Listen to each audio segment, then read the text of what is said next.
Lesson 1. Lesson 2. Lesson 3. Remember lessons 1 and 2.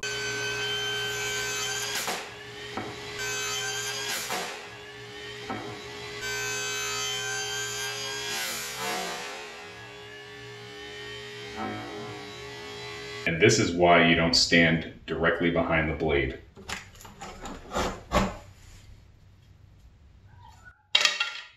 It's alright, let's get a new garage door anyways.